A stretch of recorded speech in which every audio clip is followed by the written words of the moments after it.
الحمد لله الذي كفى والصلاة والسلام على رسوله الكريم أما بعد أعوذ بالله من الشيطان الرجيم بسم الله الرحمن الرحيم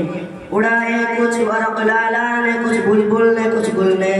चमन में हर तरफ बिखरी हुई है दास्तां मेरी जब बड़ा वक्त गुलिस्ता पे तो खूब हमने दिया जब बहार आई तो कहते कि तेरा काम नहीं इंसानियत के नाम को कभी रिश्वा नहीं किया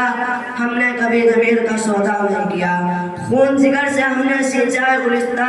ये और बात हमने कभी तमाशा नहीं किया 15 अगस्त हमें आज़ाद हिंदुस्तान की तारीख में 2 दिन यादगारी हैसियत और कौमी अहमियत रखते हैं एक 15 अगस्त का और दूसरा 26 जनवरी 15 अगस्त को हिंदुस्तान आज़ाद हुआ और 26 जनवरी को हिंदुस्तान जमहूरियत बना आज 15 अगस्त है हिंदुस्तान की आज़ादी की सालगिरह 15 अगस्त सन 1947 ईस्वी को सरजमीन हिंद पर वही सूरज तुलू हुआ था जो कि आज हुआ है लेकिन उस वक्त सूरज की किरणें एक नई सुबह का पैगाम लाई थी यह सुबह वही सुबह थी जिसके जोर से गुलामी के रात का अंधेरा खत्म हुआ जो 150 वर्ष तवील मुद्दत पर मुहिम था उसी रात तहजीब का खुद साथ हो रहे ठेकेदारों को हमने फूल से मासूम शहजादों का खून पीते हुए देखा उसी रात बेटों का सर काट कर ट्रस्ट में सजाकर बाप के सामने पेश किए गए उसी भयानक रात में हुनरमंद और माहिर कारीगरों के हाथ कलम हुए और अंगूठे कता किया गए और किसानों की जमीनें छीन कर उनको दर बदर के ठोकरे खाने के लिए छोड़ दिया इस तारीख रात की जल्द सुबह हो इसके लिए हमने कौन सी जतन नहीं की है शासन और बगावत की आजाद हुकूमतों की तश्कील की मज़ाहिरी तहरीकें चलाई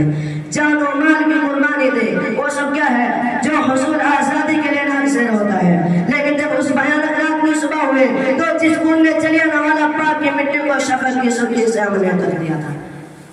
उसकी लाली रुखसत होती हुई थी वतन का इतिहाद पारा पारा था अमन और सुकून गारत हो चुका था गुलशन का राज था फूलों की पत्तियां और पंखड़ियां बिगड़ चुकी थी और बुलबुलें कहीं दिखाई नहीं देती थी यह बात इंसानी फितरत के खिलाफ नहीं कि अगर जंग आज़ादी के फायदों से लोग महरूम रहे तो उनका दिली इत्मीनान और कल्बी सुकून ज्यादा रहता है और दौर गुलामी को राज करके आंखें भरने लगते हैं आज 15 अगस्त है हमने अपनी कामयाबियों और नाकामियों का जायजा लिया है 15 अगस्त हमें जश्न शादमानी का भी दावत लेता है इस मुद्दत में हमने कामयाबियां भी हासिल की है आइए हम में शरीक जश्न है और अपनी पिछली कामयाबियों की खुशियां मनाएं वमा अलैना इल्लल बलाग।